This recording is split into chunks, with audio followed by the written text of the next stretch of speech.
अस्सलाम वालेकुम स्टूडेंट्स। आज सी एस एस की हम तैयारी शुरू करेंगे। तो आज हम पढ़ेंगे आईएमएफ के बारे में। जो भी पाकिस्तान में रहते हैं उनको आईएमएफ के बारे में बहुत ज़्यादा ये वो वर्ड सुनते हैं कि आईएमएफ से हुकूमत लोन लेती है, आईएमएफ ने ये किया वो किया। लेकिन आज हम जानेंगे आईएमएफ होता क्या है और ये कैसे बनी थी और ये इसका मकसद क्या है और इसके क्या वो बेनिफिट्स हैं और ये क्या करती है। सारा आज हम इसके बारे में स्टडी करेंगे। तो सी एस एस के पॉइंट ऑफ व्यू से और कंपटीशन के पॉइंट ऑफ व्यू से ये काफ़ी इंपॉर्टेंट टॉपिक है। तो आई एम एफ का जो मतलब है वो है इंटरनेशनल मॉनिटरी फंड। इसका ये एब्रीवेशन है, इंटरनेशनल मॉनिटरी फंड। ये बैन अवी तौर पे ये बनाया गया था, मॉनिटरी फंड।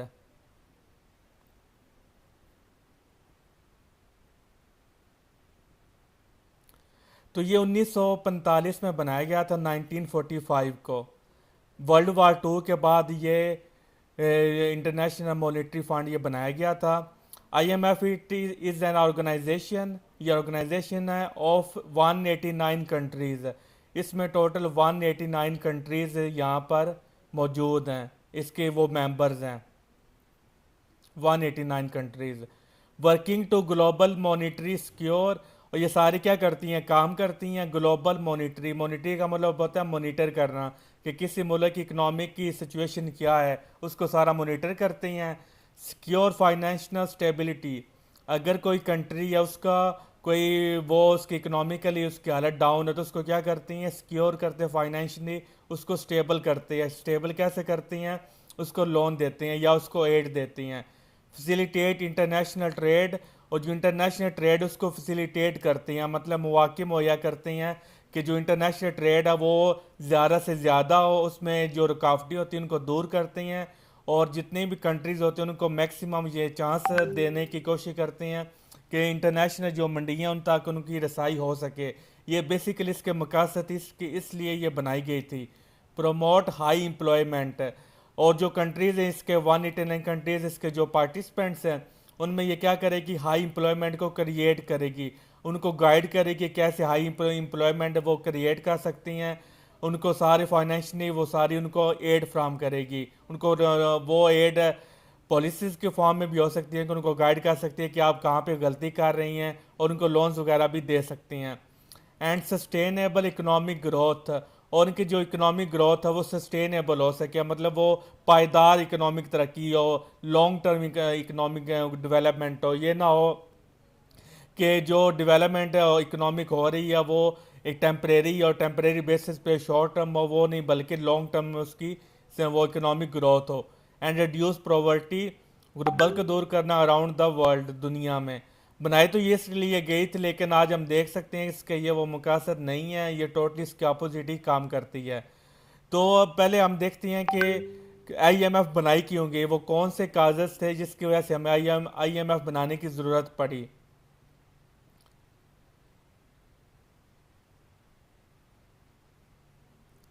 तो पहला जो इंसिडेंट है वो है ग्रेट डिप्रेशन। ये एक बहुत बड़ा रीज़न है जिसकी वजह से आईएमएफ बनाने की बारे में लोगों ने सोचा और ये इसको क्रिएट किया गया। तो ग्रेट डिप्रेशन के बारे में वो आपका वो इसके बाद लेक्चर वो अलग से मैं बनाऊंगा इंशाल्लाह ताला। फिलहाल ये सिंपली आप इसके बारे में जान ले। The worst economic down turn in the history of industrialise world. Great depression क्या था, ये अमेरिका में जो अमेरिका की जो इकोनॉमिक ग्रोथ की जो स्टॉक एक्सचेंज थी वो एकदम से बैठ गई, और जो अमेरिका की जो इकोनॉमी थी उसका भट्ठा बैठ गया। तो चूंकि आप जानते हैं कि जो सारी जो होती हैं इकोनॉमिक्स वो एक दूसरे से इंटरलिंक्ड होती हैं। जैसे कि अमेरिका से बहुत सारे कंट्रीज आपस में जुड़े हुए हैं। तो अगर अमेरिका की इकोनॉमी को कोई नुकसान पहुंचता है तो जो उससे अमेरिका से जुड़े हुए कंट्रीज हैं उनको भी नुकसान पहुंचेगा।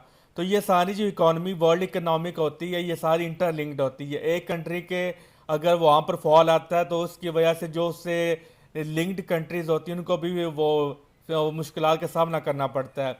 तो ग्रेट डिप्रेशन में क्या हुआ कि अमेरिका को शदीद इकोनॉमिक बहरान का सामना करना पड़ा, जिसकी वजह से अमेरिका में बहुत ज़्यादा जो इकोनॉमिक फॉल आ गया।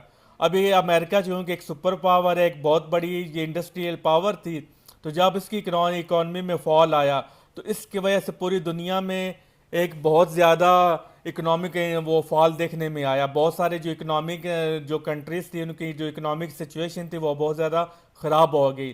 सिर्फ अमेरिका की वजह से पूरी दुनिया की जो इकॉनमी है उसके ऊपर बहुत ज़्यादा डाउनफॉल आ गया। तो इसकी ये एक वजह थी कि ये आईएमएफ बनाई गई थी, क्योंकि ग्रेट डिप्रेशन की वजह से क्या हुआ कि अमेरिका की इकॉनमी को नुकसान पहुंचा, बहुत ज़्यादा उसको शदीद नुकसान पहुंचा। और अमेरिका की इकॉनमी को नुकसान पहुंचने की वजह से जो बाकी दुनिया के कंट्रीज़ हैं उनको भी शदीद नुकसान पहुंचा। तो इसलिए फिर उन्होंने सारी दुनिया जो इकट्ठी उन्होंने कहा कि हमें ऐसा निज़ाम डेवलपमेंट करना चाहिए कि जो इंटरनेशनल जो ट्रेड है करें, वो इंटरनेशनल जो रिलेशंस है वो हमारे मजबूत होने चाहिए। अगर कोई एक मुल्क जिसके पर बहुत सारे ममालिक डिपेंडेंट है उसको कोई नुकसान पहुंचता है तो हम क्या करें, उसकी एक हमें एक ऑर्गेनाइजेशन बनाती हैं जो सारी सिचुएशंस को मॉनिटर करेगी, कि वो सारा मॉनिटर करेगी कि किसी के अगर उनको लग रहा हो कि ये जो कंट्री है इसकी इकोनॉमिक सिचुएशन गलत डायरेक्शन में जा रही है, पॉलिसीज गलत बन रही हैं, तो जो फ्यूचर नियर फ्यूचर में यहाँ पर जो मुल्क में शदीद क्राइसिस आ सकता है, तो ये सारे उसको क्या करेंगे, मॉनिटर करेंगे और उसको गाइड करेंगे कि आपने ये पॉलिसी गलत बना रही हैं। अगर आपको उसके कोई पैसों की ज़रूरत होगी वो सारे उसको वो सपोर्ट करेंगे। तो इससे क्या होगा कि वो मुल्क क्या होगा, उसकी जो इकोनॉमिक सिचुएशन वो बेहतर हो जाएगी। जब उस मुल्क की इकोनॉमिक सिचुएशन बेहतर होगी फिर जो उस पर डिपेंडेंट कंट्रीज हैं वो उनको भी नुकसान नहीं पहुंचेगा। तो बेसिकली ये किस लिए बनाया गया था, तो ये बहुत बड़ा रीज़न था ग्रेट डिप्रेशन आईएमएफ बनाने के पीछे में। अब देखें ना, आई ग्रेट डिप्रेशन में क्या हुआ, 9,000 banks in America failed. 9,000 bank जो अमेरिका के वो फेल हो गया, वो क्रैश कर गया। 15 मिलियन अमेरिकन वर अनएम्प्लॉयड, 15 मिलियन यानी कि 1.5 करोड़ तकरीबन जो अमेरिकन थे वो बेरोजगार हो गए। तो इतना शदीद बहरान आया था अमेरिका में 1930 को या 1929 को। फिर दूसरा रीज़न है वर्ल्ड वार 2। पहला रीज़न था कि अमेरिका में शदीद बहरान आया था सिंपल वर्ड में, उस बहरान की वजह से पूरी जो इकानमी दुनिया की जो इकानमी थी उसको शदीद नुकसान पहुंचा और अमेरिका की इकानमी का जो इफ़ेक्ट है वो पूरी दुनिया में फैल गया। तो इसलिए उन्होंने बनाया, उन्होंने कहा कि हम आईएमएफ को बनाएंगे ताकि जो पूरी दुनिया की जो इकानमी है वो इंटरलिंक्ड रहे। किसी मुल्क को अगर कोई नुकसान पहुंचना है वो देख रहे हैं कि इसकी इकॉनमी ख़राब जा रही है तो उसको वो ठीक करेंगे। दूसरा रीज़न है वर्ल्ड वार 2। जैसे कि आप जानती हैं कि वर्ल्ड वार जो जंग होती है ये अपने साथ भूख लाती है, तबाही लाती है। तो ये भी एक रीज़न था वर्ल्ड वार, क्योंकि इससे शदीद वो जो वर्ल्ड वार की जो पार्टिसिपेंट थे उनको शदीद इकोनॉमिक मसाइल का सामना करना पड़ा था। तो इस वजह से भी ये आईएमएफ बनाने की ज़रूरत पड़ी। फिर ब्रेटन वुड्स कॉन्फ्रेंस है, 44 एलाइड नेशंस, इनका जो 44 नेशंस का जो ग्रुप है मेट टू अ प्लान, वो उन्होंने डिसाइड किया कि हम एक मनसूबा बनाएंगे, प्लान बनाएंगे to a new economic order. New economic order बनाने के लिए ऑन ग्लोबल कोऑपरेशन, पूरी दुनिया में जो ग्लोबल इकोनॉमिक जो कोऑपरेशन है उसको बिल्ट अप करने के लिए हम एक प्लान बनाएंगे। They sought to make a mechanism to avoid the mistakes that led to great depression and world war 2। तो वो सारे जो मसाइल जिन्होंने ग्रेट डिप्रेशन को जन्म दिया, जिन्होंने वर्ल्ड वार 2 की वजह से जो नुकसानात हुए उनको जन्म दिया, उनको हम क्या करेंगे, हम एक ऐसा मैकेनिज्म डेवलप करेंगे वो सारी गलतियों जो इन वजूहत इन ग्रेट डिप्रेशन को उन्होंने वो किया और जो वर्ल्ड वार 2 किया उनको हम क्या करेंगे, ख़त्म करने की कोशिश करेंगे ताकि ये दोबारा इंसिडेंट्स दोबारा ना हो सकें और पूरी दुनिया की जो इकॉनमी है वो ख़राब ना हो। Economic institutes including IMF created in Bretton Woods conference. तो ब्रेटन वुड्स कॉन्फ्रेंस में आईएमएफ 44 नेशंस ने मिलकर क्या बनाया, आईएमएफ की बुनियाद रखी और इसके मकासद आपको मैं शुरू में बता चुका हूँ। फिर इसके ऑब्जेक्टिव्स कि ये क्या करेगी आईएमएफ, इसका ऑब्जेक्टिव ये थे कि ये रिकंस्ट्रक्टिंग इंटरनेशनल पेमेंट सिस्टम, जो इंटरनेशनल पेमेंट सिस्टम है वो उसको क्या करेगी, उसको रिकंस्ट्रक्ट करेगी। इंटरनेशनल पेमेंट सिस्टम का मतलब है जो बैन अवी तौर पर जो आपकी अदायगियाँ होती हैं उनको बेहतर बेहतर करेगी। मतलब एक कंट्री या वो किसी से लोन लेता है तो वो क्या करेगी, उसके पास उसकी इकोनॉमिक सिचुएशन ऐसी नहीं है कि वो उस लोन को पे कर सके। तो आईएमएफ क्या करेगी, उसको मुआशी तौर पर पैसों के लिहाज से भी उसको मदद करेगी और पॉलिसीज के लिहाज से भी उसको मदद करेगी। उसको बताएगी कि आपने ये खर्चे कम करनी है, आप ये गलतियां कर रही हैं। जैसे कि अभी आप भी जानती हैं कि जब आईएमएफ से मुज़ाकरात होते हैं तो फिर आप जानते हैं वो एक टीवी न्यूज़ में आते हैं कि जी आईएमएफ कह रहा है कि बिजली की कीमतें बढ़ा दें, आईएमएफ कह रहा है कि अपना टैक्स बढ़ाएं, आईएमएफ कह रहा है अपनी सब्सिडीज बढ़ाएं, अपने खर्चे कम करें। तो यानी कि ये सारा क्या करता है, वो उनको पॉलिसी गाइडलाइन देता है कि आपने ये सारा कुछ करना है, तब आपकी जो इकोनॉमी है वो बेहतर होगी। तो इसका बेसिक क्या होगा कि इंटरनेशनल पेमेंट सिस्टम का वो क्या करेगी, उसको बेहतर करेगी। प्रोमोटिंग इंटरनेशनल मॉनिटरी कोऑपरेशन, ये बता चुका हूँ। Oversee fixed exchange rate arrangement between countries. अब जो कंट्रीज है वहाँ पर जो उसके एक्सचेंज रेट होता है, मतलब है जो पैसा है और जो डॉलर है उसका जो कन्वर्जन रेट है वो भी क्या करेंगे, फिक्स करेंगे, उस पर भी नज़र रखेंगे। जैसे कि आप जानते हैं कि अभी आपने जानते हैं कि डॉलर पाकिस्तान में 173 पे चल रहा है अप्रोक्सीमेटली। तो कभी डॉलर 100 रुपीज़ का होता है, कभी 120 का होता है। तो आप जानते हैं कि स्टेट बैंक वो अपना स्टेटमेंट जारी करता है कि हम डॉलर को यहाँ पर हमने अपना फिक्स रखेंगे, यहाँ पर हमें अगर डॉलर का रेट हमने फिक्स रखा तो हमें बहुत ज़्यादा फ़ायदे होंगे, अगर डॉलर को हम बहुत ज़्यादा नीचे ले जाते हैं तो हमें नुकसान होगा। तो यानी कि डॉलर की जो कन्वर्जन रेट है वो भी उस पर भी क्या करेगी, उस पर नज़र रखेंगी कि आपने अपनी इकोनॉमी के लिहाज से आपने डॉलर को कहाँ पे फिक्स करना है जो वहाँ पे आपको सूटेबल हो। तो ये एक इसका में ऑब्जेक्टिव है। IMF is suppose to provide short term capital to aid balance of payment. Short term बुनियादों पर भी ये आपको कर्जा देगी ताकि आपकी जो इकोनॉमिक जो प्रॉब्लम्स है वो आपकी ठीक हो सके। Examining the economic policies of countries who have gained loan. और जो कंट्रीज फिर आईएमएफ से लोन लेती हैं वो फिर आईएमएफ की टर्म्स एंड कंडीशंस पे लोन उनको मिलता है। ये नहीं होता कि आप आईएमएफ के रुकन है तो आप आईएमएफ के पास जाएंगे हमें इतना लोन चाहिए और आईएमएफ कहेगा चलो ठीक है ये आपको हम लोन दे देंगे, ऐसा नहीं होता। जब आपने आईएमएफ, पहली बात तो ये है कि आईएमएफ जितने भी 189 कंट्रीज हैं आईएमएफ उन पे नज़र रखा होता है उनकी इकोनॉमिक सिचुएशन पे कि इनकी इकोनॉमिक सिचुएशन कहाँ पे जा रही है। तो कहीं ये कंट्री डिफॉल्ट की तरफ तो नहीं जा रही, यानी कि उनको सारी उनको बात को नज़र होती है, उनके नुमाइंदे बैठे होते हैं, वो सारी कंट्रीज़ को उनका डाटा इकट्ठा कर रहे होते हैं। तो उनको सारी इसकी स्टडी होती है कि कौन सा मुल्क कहाँ जा रहा है। अब एक मुल्क जो है उसको बहुत ज़्यादा इकोनॉमिक के बहरान का मतलब वो मसला है। हम पाकिस्तान की एग्जांपल ले लेते हैं। तो 2018 में क्या हुआ था कि जब इमरान खान की गवर्नमेंट आई थी तो उसने बोला कि जी हमारा जो शदीद जो इकोनॉमिक बहरान है वो क्रिएट हो चुका है। तो अब पाकिस्तान ने क्या करना था, पाकिस्तान को जो इंटरनेशनल पाकिस्तान लोन लिए हुए थे पहले जो माजी के हुकूमतों ने, तो वो भी पे करने थे। अब तो और अब बाकी जो डेवलपमेंट्स वगैरह करनी होती है उसके लिए भी सारे पैसे चाहिए होते हैं, डॉलर आपका वो सारा उससे लिंक्ड होता है। तो अब क्या होता था, पाकिस्तान आईएमएफ के पास गया कि हमें लोन दें, हमें इस वक्त ज़रूरत है। तो आईएमएफ क्या करेगा, आईएमएफ सारी जो कंट्री है उसको सारा डाटा को री स्टडी करेगा, उसको फिर दोबारा स्टडी करेगा कि कहाँ पे पाकिस्तान में वो गलतियाँ कर रहा है, कहाँ पे पाकिस्तान की मिस्टेक्स हैं।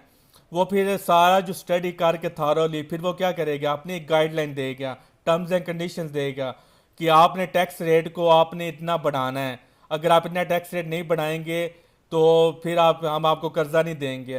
क्योंकि जब आईएमएफ जो है वो जब पैसा आपको कर्जा दे रहा है वो इस बात को भी अश्योर करता है कि ये मुल्क जो है ये हमारे पैसे हमें वापस लौटा दे विद इंटरेस्ट रेट। ये ना हो कि हम इसको पैसे दे दें और ये मुल्क डिफॉल्ट कर जाए और फिर ये हमारा मुल्क ये हमें पैसे देने के काबिल ही ना रहे तो हमारा पैसा भी डूब जाए। तो आईएमएफ इसलिए क्या करता है, सबसे पहले जो नंबर वन उसकी जो बात होती है वो अश्योर करता है कि जो मैं पैसा दे रहा हूँ वो मुझे सूद पे वापस मिले। तो वो अपने पैसे को सबसे बेसिकली वो अश्योर करता है। उसके लिए वो फिर क्या करता है, टर्म्स एंड कंडीशंस हुकूमत को देता है कि आपने क्या करना है, आपने बिजली की ये जो इतनी आप सब्सिडी दे रहे हो तो ये आपने सब्सिडी नहीं देनी, आपने इस पर सब्सिडी कम करनी है। क्योंकि जब आप सब्सिडी कम करेंगे तो जो गवर्नमेंट का जो खर्चा होगा वो कम हो जाएगा। तो जब गवर्नमेंट का खर्चा कम होगा प्रॉफिट पे ज़ाहिर ऑटोमेटिकली गवर्नमेंट का जो मिल रहा है वो ज़्यादा हो जाएगा। तो फिर चांस फिर अच्छे चांस है कि वो आपको पैसे आपके वापस कर देंगे। इसलिए जब भी आप आईएमएफ से पास लोन लेने जाते हैं तो बिजली की कीमतों में इजाफा होता है।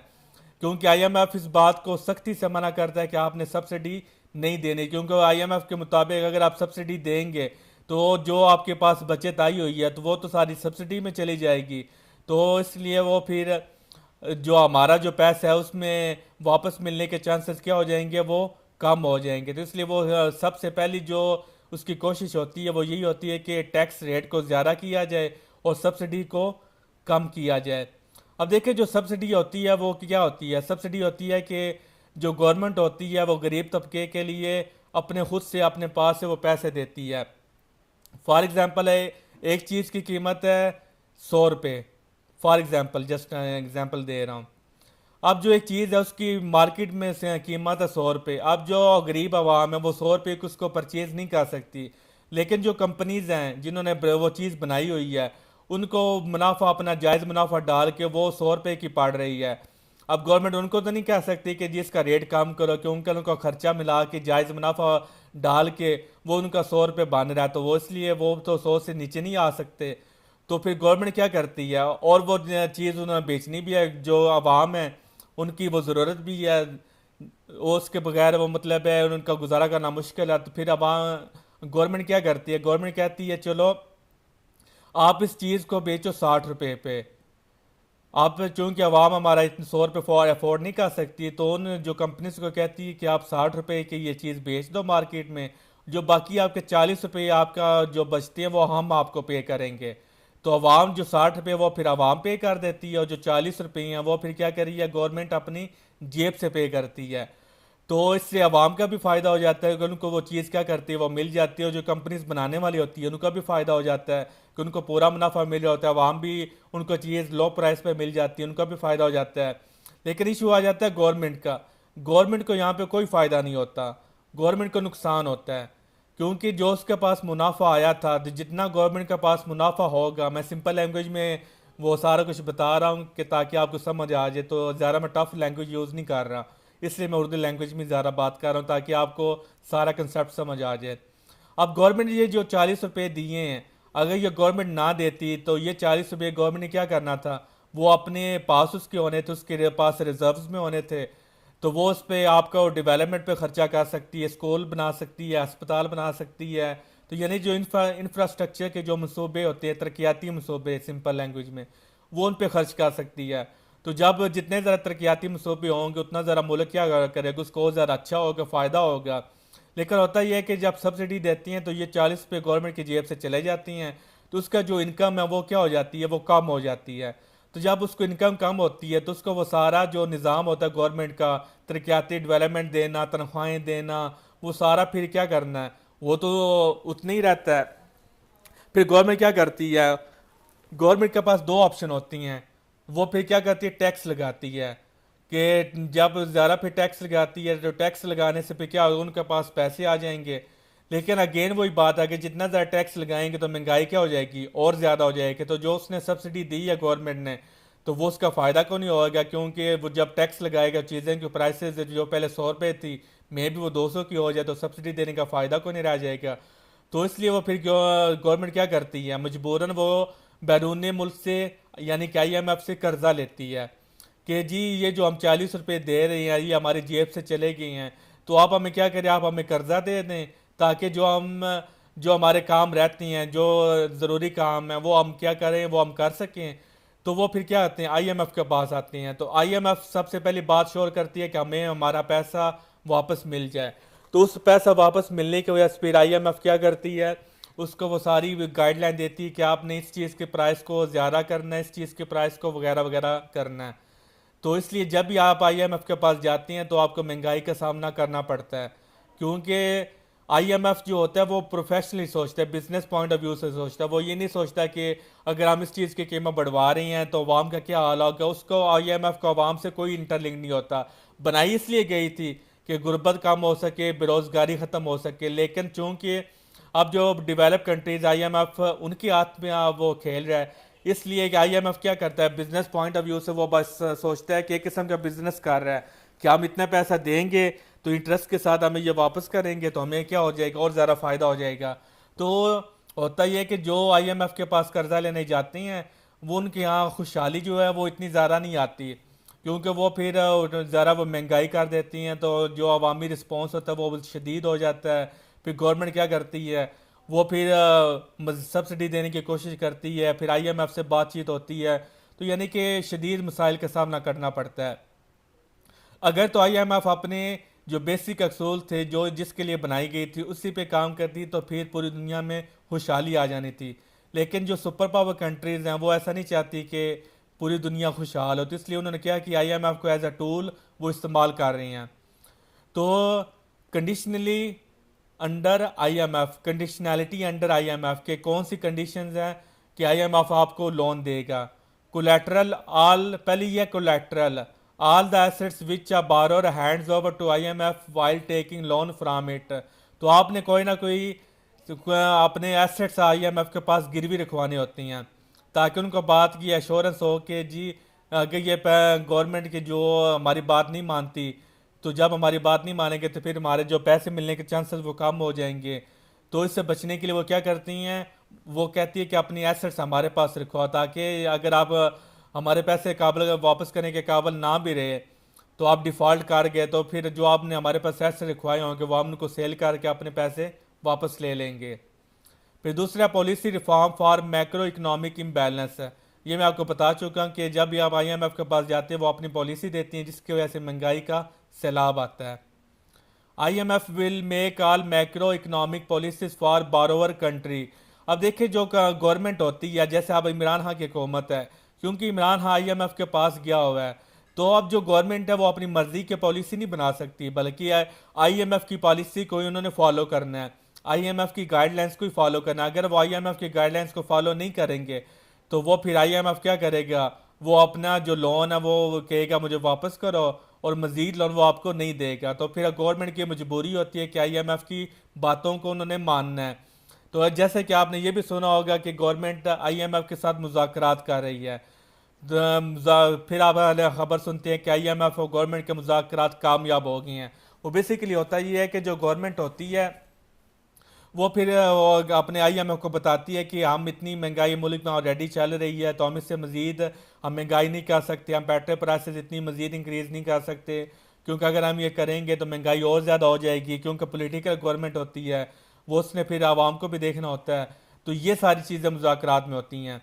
मुज़ाकरात में अगर तो सारी की सारी बातें आप आईएमएफ की 100% मान ले तो फिर तो मुज़ाकरात की ज़रूरत ही नहीं है। मुज़ाकरात का मतलब ये है कि आप अपनी बातें आईएमएफ से कहते हैं कि हमारी ये बातें मान ली, आपने ये जो आपने जो कंडीशन लगाई हुई इसको कम कर दें या इसको ख़त्म कर दें, तो इन चीज़ों पे मुज़ाकरात होती हैं। और गवर्नमेंट जो अच्छी जो गवर्नमेंट होती है वो मैक्सिमम क्या करती है, अपनी बातें अगर वो मनवा लेती है फिर तो वो फ़ायदे में रह जाती है कि उसको आईएमएफ से पैसे भी मिल जाते हैं, और जो मुल्क में जो महंगाई है वो भी ज़्यादा नहीं होगी। तो वो सारी जो होती है वो फिर आप कह सकते हैं कि बहुत अच्छे मुज़ाकरात हुए हैं। लेकिन जब आपकी इकोनॉमिक सिचुएशन वैसी बहुत ज़्यादा ख़राब है तो फिर ज़ाहिर है आईएमएफ को पता है कि इसने कर्जा लेने बगैर ये रह नहीं सकता, इसको कर्जा लेना इसकी मजबूरी है। तो फिर आईएमएफ क्या करता है, फिर वो अपनी कंडीशंस को मज़ीद सख्त कर देता है, जिस वजह से मज़ीद महंगाई आती है। तो यही वजह है कि आज पाकिस्तान में इतनी ज़्यादा महंगाई आपको सामना करना पड़ा, क्योंकि आईएमएफ ने बोला हुआ है कि आपने इतने टैक्स इकट्ठे करनी है, आपने बिजली की प्राइसेस इतनी बढ़ानी है, आपने सब्सिडी ख़त्म करनी है, आपने सब्सिडी देनी को नहीं है। तो ये सारा कुछ इस वजह से आपको महंगाई का सामना करना पड़ रहा है। फिर next structural adjustment programme. IMF ask the borrower country to cut its expenditures, कि अपने जो खर्चे हैं उनको कम से कम करें। खर्चे गवर्नमेंट के क्या होते हैं, डेवलपमेंट के खर्चे, सड़कें बनाना, गलियां बनाना, स्कूल बनाना, हॉस्पिटल्स बनाना, ये सारा कुछ एक्सपेंडिचर्स और सब्सिडी देना।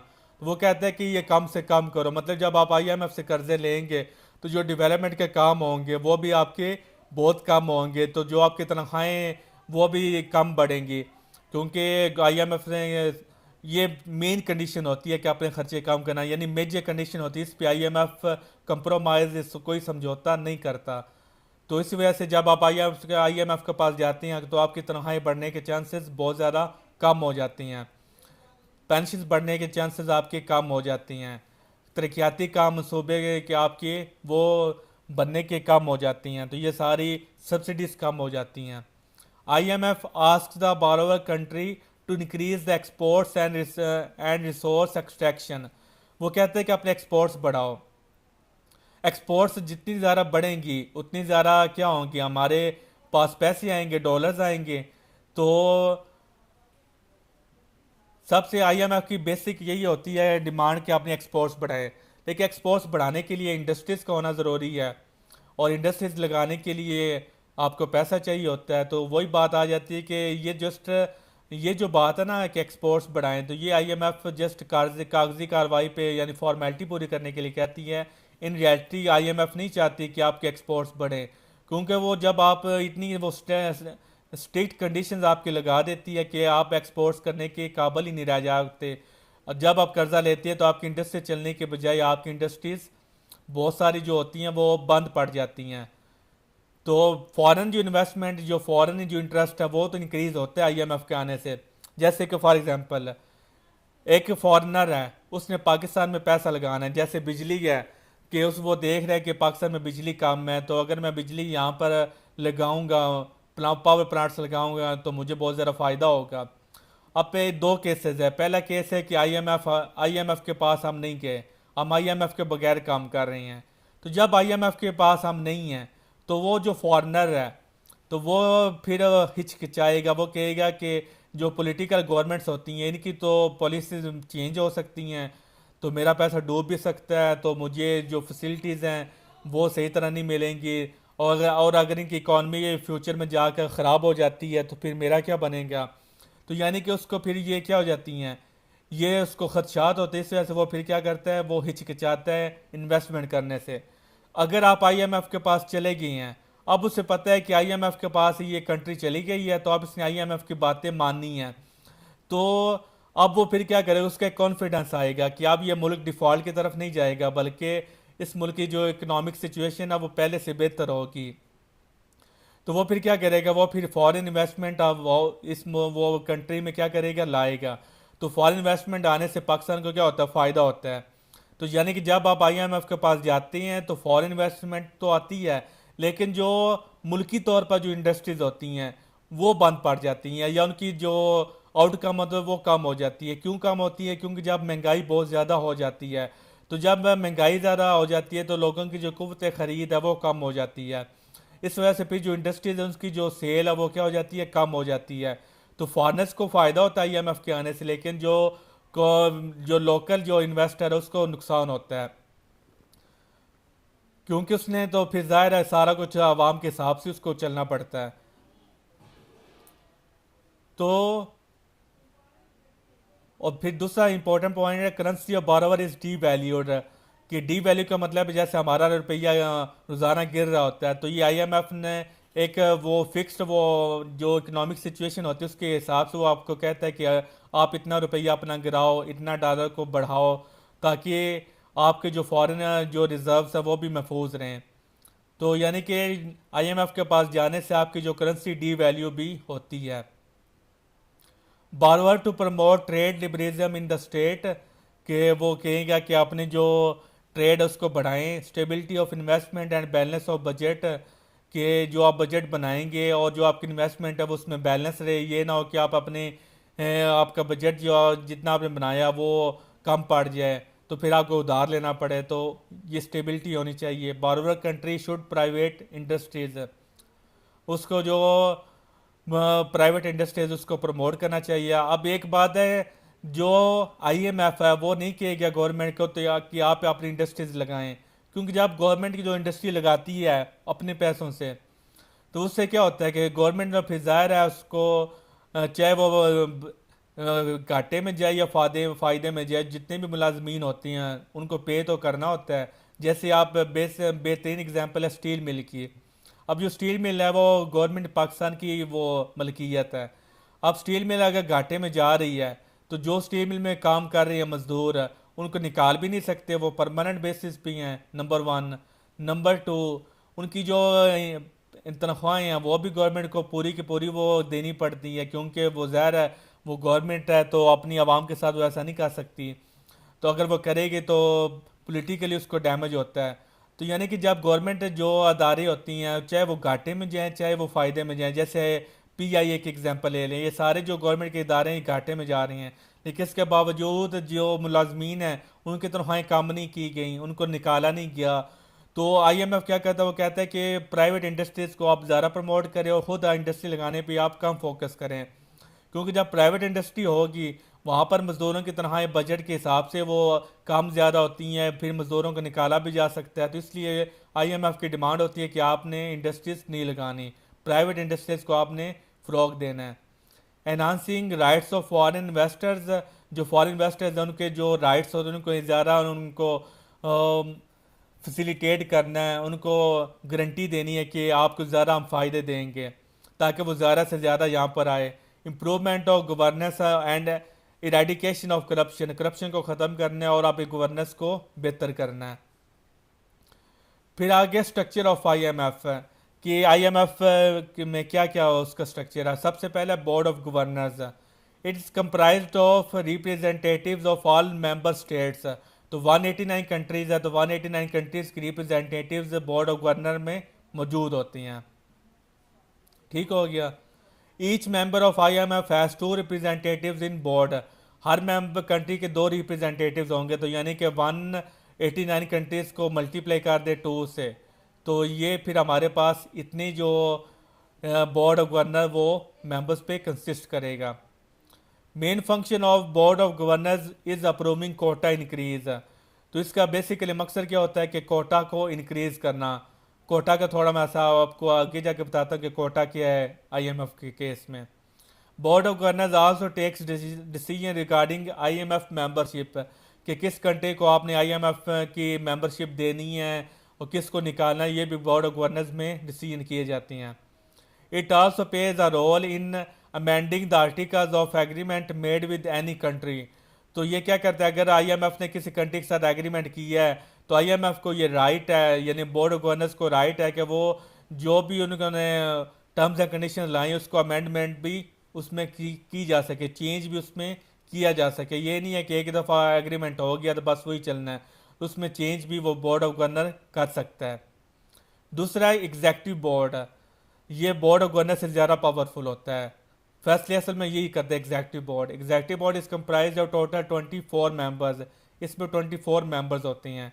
7 रिप्रेजेंट द, जो 07 नंबर है ये रिप्रेजेंट द 7 कंट्रीज़ को रिप्रेजेंट करता है, जिसमें क्या आते हैं United states America, Japan, Germany, China, France, UK and Saudi Arabia. सिर्फ एक इस्लामिक कंट्री है जो एग्जेक्टिव बोर्ड में शामिल है, बाकी सारे के सारे यूरोपीय कंट्रीज़ ही हैं। तो ये अब एमसीक्यू आ सकता है। तो अब देखिए सारे पावरफुल कंट्रीज़ हैं जिनकी इकनॉमी बहुत ही ज़बरदस्त है। यूएस हो गया, जापान हो गया, जर्मनी, चाइना, फ्रांस और यूके। और जो बाकी 7 कंट्रीज़ हैं वो पूरी होल वर्ल्ड को रिप्रेजेंट करती हैं। बाकी कितनी कंट्रीज़ रहेगी, 189 को टोटल कंट्रीज़ हैं, 7 को निकाल दे तो पीछे कितनी कंट्रीज़ रह गई, 182 कंट्रीज़ रह गई। तो 182 कंट्रीज़ का वो क्या करेंगे, उसको डिवाइड करेंगे 17 पे, डिवाइड किया 17 पे,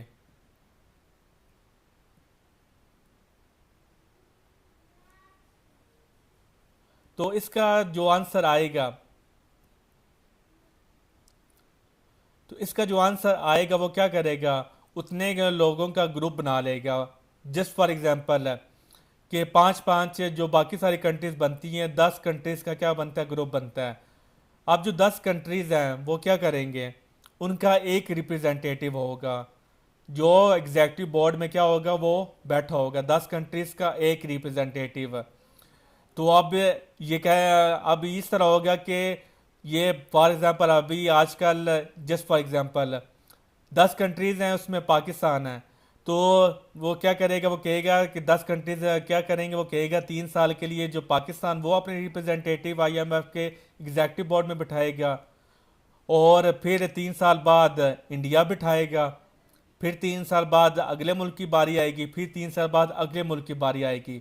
तो यानी कि ऐसे जो ब्लॉक्स बने हुए हैं तो हर कंट्री का एक टाइम पीरियड के बाद उसका रिप्रेजेंटेटिव आता है। तो इस तरह जो सारे जो 17 कंट्रीज़ है वो क्या करती हैं, उनकी रिप्रेजेंटेशन एग्जेक्टिव बोर्ड में मौजूद हैं। अब चूंकि ये सारे जो 10 कंट्रीज़ हैं इनका सिर्फ एक रिप्रेजेंटेटिव मौजूद है।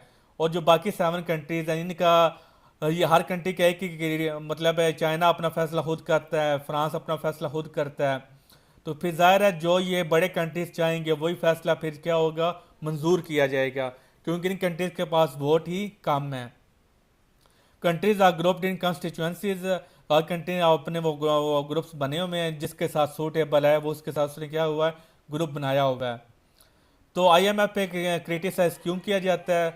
पाकिस्तान की उसके बेहतरीन इसकी एग्जांपल वो समझ सकते हैं। Develop countries have more control and dominance over IMF. तो चूंकि अमेरिका में जो ग्रेट डिप्रेशन आया था, जिसकी वजह से अमेरिका में इतनी ज़्यादा बेरोजगारी हुई, इतनी ज़्यादा खुदकुशियाँ हुई, इतना ज़्यादा अमेरिका को सफ़र करना पड़ा, उसके बाद अमेरिका और जो बड़ी कंट्रीज उन्होंने कहा कि जो हमारे साथ अब हो चुके हैं अब हम ये दोबारा नहीं होने देंगे। तो इसलिए उन्होंने क्या किया है, उन्होंने आईएमएफ को बनाया और इस तरह उन्होंने पूरी दुनिया के जो कंट्रोल है वो अपने हाथ में ले लिया।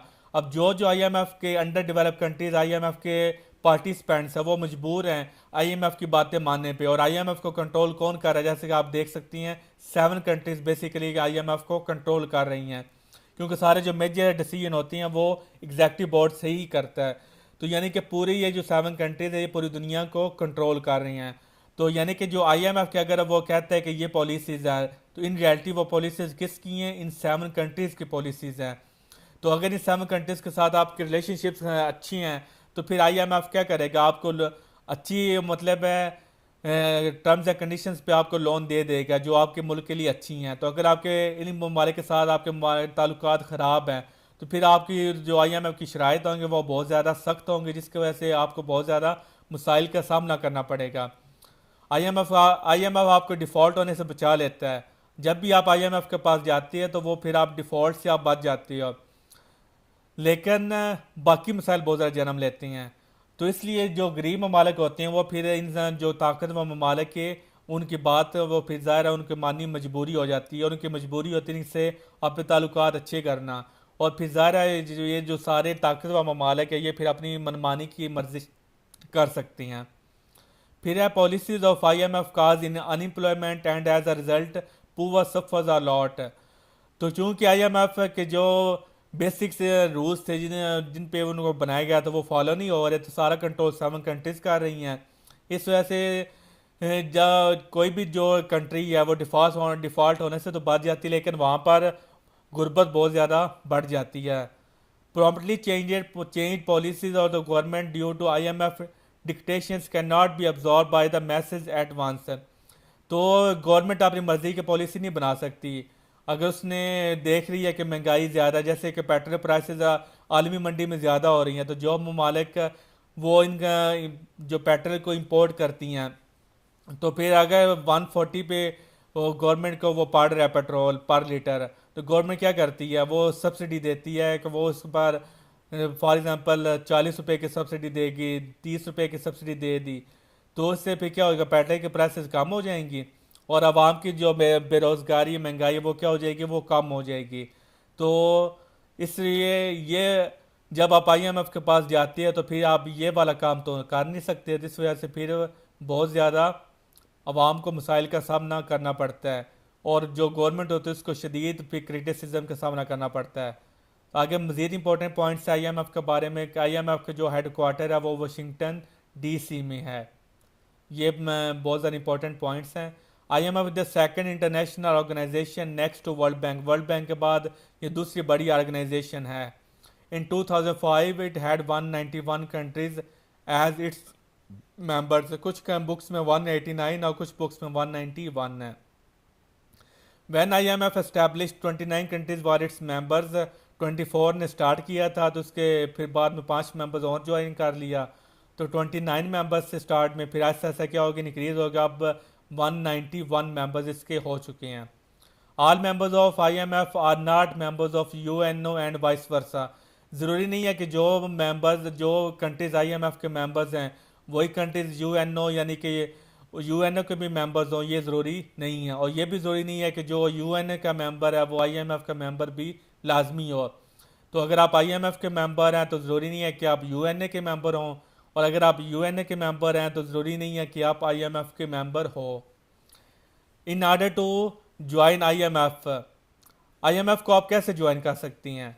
तो इसके लिए कुछ कंडीशंस होती हैं। टू प्रोवाइड पेमेंट, तो आपने कुछ ना कुछ उसको पेमेंट देनी होती है, चाहे वो रुपीस की फॉर्म में दे दें, डॉलर्स की फॉर्म में दे दें, या आपने कोई आपके पास कोई मादनियात है, यानी कि आपके पास गोल्ड है, ये जो सारी जो होती हैं वो आप उसके पास उनको वो दे सकती हैं, तब वो फिर आपको उसकी मेंबरशिप देता है।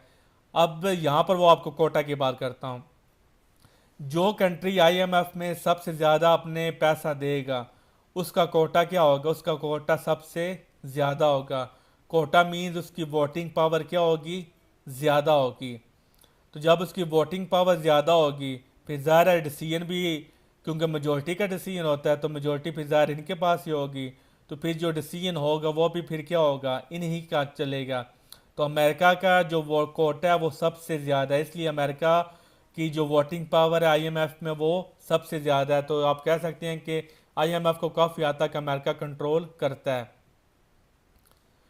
फिर है to provide national economic information. आपने बोले कि एग्जैक्ट करेक्ट इन्फॉर्मेशन आपने देनी है कि हमारी इकोनॉमिक इन्फॉर्मेशन वो क्या जा रही है, झूठ नहीं बोलना आपने। वो एक्सपर्ट होते हैं, उनको पता चल जाता है। अब यूएस के जो वोट्स हैं आईएमएफ में वो 17.52 वोट्स हैं यूएस के, सबसे ज़्यादा वोट्स यूएस के हैं। जापान के 6.15 है, इंडिया के 2.64 है। ये पैसों के हिसाब से ये वो उनकी वोटिंग पावर है, यानी कि कोटा है। और सबसे कम जो वोट हैं वो इंडोनेशिया के, वो 0.98 वोट है। तो मतलब जब वोटिंग पावर होती है तो अकेला अमेरिका बोले कि मैंने कर्जा देना है, तो ये सारी कंट्रीज मिल जाएं 6.25 इनको प्लस करें तो ये अप्रोक्सीमेटली 628 तकरीबन 10 के अप्रोक्सीमेटली बनता है। तो देख लें कि फिर भी फैसला किसका माना जाना है? अमेरिका का ही माना जाएगा कि हमने इसको लोन देना। अगर अमेरिका बोले कि मैंने लोन नहीं देना, तो ये सारे कंट्रीज मिल जाएं, तब भी फिर अमेरिका का डिसीजन ही चलेगा। तो जितना ज़्यादा फिर आप पैसा आईएमएफ में आप देंगे, उतना ज़्यादा फिर आपकी वोटिंग पावर इंक्रीज होगी। तो यहाँ पर आपके इस सवाल का जवाब मिल जाता है कि आईएमएफ जो कर्जा देता है उसके पास पैसे कहाँ से आते हैं? तो उसके पास पैसे ये कंट्रीज होती हैं, ये देती हैं। तो ये सारी जो कंट्रीज है ये अपना पैसा आईएमएफ को देती हैं। तो आईएमएफ क्या करता है? उसको इंटरेस्ट रेट के साथ वो कंट्रीज को क्या करता है? वो आगे लोन की फॉर्म में देता है। तो जब वो कंट्री के इंटरेस्ट के साथ वापस करती है, तो अगर फॉर एग्जांपल उन्होंने 1,000 रुपये दिए हैं जस्ट फॉर एग्जांपल, तो जब इनको वापस मिलना है, इन्होंने आईएमएफ को 1,000 रुपये दे दिए हैं, आईएमएफ क्या करेगा? इंटरेस्ट रेट लगाएगा, और अगली कंट्रीज को उसने फॉर एग्जांपल 150 उसने दिए हैं, उसने बोला कि जब तुम वापस हमें करोगे तुम 150 करोगे। तो आप देखो, 1,000 रुपये दे के वोटिंग पावर भी अपनी इंक्रीज कर ली। वोटिंग पावर इंक्रीज करने का मतलब है जो गरीब ममालिक हैं उनके पर अपना ड्रॉप भी दबा लिया, उनको अपने कंट्रोल में भी कर लिया, नंबर वन। नंबर टू, जो पैसे दिए हैं उस वो ज़्यादा हो के वो वापस उसको मिल जाएंगे, तो पैसे भी उसके ज़्यादा हो गए, और उसकी जो दुनिया पर जो कंट्रोल है वो भी उसका ज़्यादा हो गया। क्योंकि जो कर्जा लेने वाला है, ज़ाहिर है फिर उसने अमेरिका की बात मानी है, क्योंकि अगर वो अमेरिका की बात नहीं मानेगा, जैसे मैं अभी वोटिंग आपको दिखाया है, तो अमेरिका बोलेगा मैंने तुम्हें कर्जा नहीं देना, तो अब उस मुल्क को यह था जाएगा उस मुल्क को कर्जा नहीं मिलेगा, तो वो मुल्क क्या करेगा? डिफ़ॉल्ट कर जाएगा। तो हर मुल्क की कोशिश है कि वो डिफ़ॉल्ट होने से बच जाए। तो इसलिए वो फिर क्या करेगा? वो फिर अमेरिका से अपने ताल्लुकात ख़राब नहीं करेगा, अमेरिका से वो अब बना के रखेगा ताकि अमेरिका उसको क्या करे? कर्जा दे। तो हालांकि उसको ये भी पता है कि अमेरिका के इसके बहुत सारा फ़ायदा ही इसके में अमेरिका के, अमेरिका जो 100 रुपये दे रहा है, ना तो हम इसका अमेरिका के पैसे कम करने हैं बल्कि अमेरिका के पैसे ज़्यादा ही हमने वापस करने हैं। लेकिन इसके बावजूद वो फिर क्या करता है? वो अमेरिका की बात मानता है ताकि ये परमिशन दे दे कि हमें लोन मिल जाए, क्योंकि जो गरीब होते हैं वो उनकी बहुत साल उनकी ऐसी सिचुएशन होती है, वो कहते हैं हमें बस लोन मिल जाए, चाहे जो जितनी मर्जी कंडीशंस हों, चाहे कुछ भी करना पड़ जाए। तो ये हालत गरीब ममालिक के साथ भी होती है, वो कहते हैं हमें बस लोन मिल जाए, बाकी जो भी कंडीशन हमें देनी पड़े, बस एक दफ़ा जो मुसीबत है ये वो टाल जाए। इस वजह से वो फिर क्या करती हैं? इन कंट्रीज़ की फिर हर बात और आपको माननी पड़ती है। इस वजह से अमेरिका डूम और कम से मुतालबा करता है। तो इंशाल्लाह ताला आप सीएसएस के लेक्चर्स भी आपको ये इस चैनल पे मिलेंगे। साथ में मैं पीपीएससी फिजिक्स की भी तैयारी करवा रहा हूँ, उसके साथ लेक्चर्स हो गई हैं। तो इंशाल्लाह ताला आज आपको 8वां लेक्चर पीपीएससी का भी मिल जाएगा। तो इंशाल्लाह ताला ऐसे ऐसे स्लोली स्लोली मैं अपना जो स्कोप है वो अब बढ़ाता चला जाऊंगा। तो यहाँ पे आपको सीएसएस के कंपल्सरी सब्जेक्ट्स, ऑप्शनल सब्जेक्ट्स, सभी की जो नोट्स हैं, लेक्चर्स हैं, वो सारे आपको मिल जाएंगे। और होप्स हो कि आपको ये लेक्चर सुन के आपकी इंफॉर्मेशन, आपकी जो नॉलेज है उसमें इजाफा हुआ होगा। तो अगर आपकी नॉलेज में इजाफा हुआ है तो मेरे चैनल को सब्सक्राइब कर दें और बेल आइकन पे प्रेस कर दें, ताकि जो भी मैं नया लेक्चर बनाऊं वो आप तक फौरी पहुंच जाए और आपको वेट ना करना पड़े। और मेरी वीडियोस को लाइक करें, शेयर करें, कमेंट करें। Thank you very much.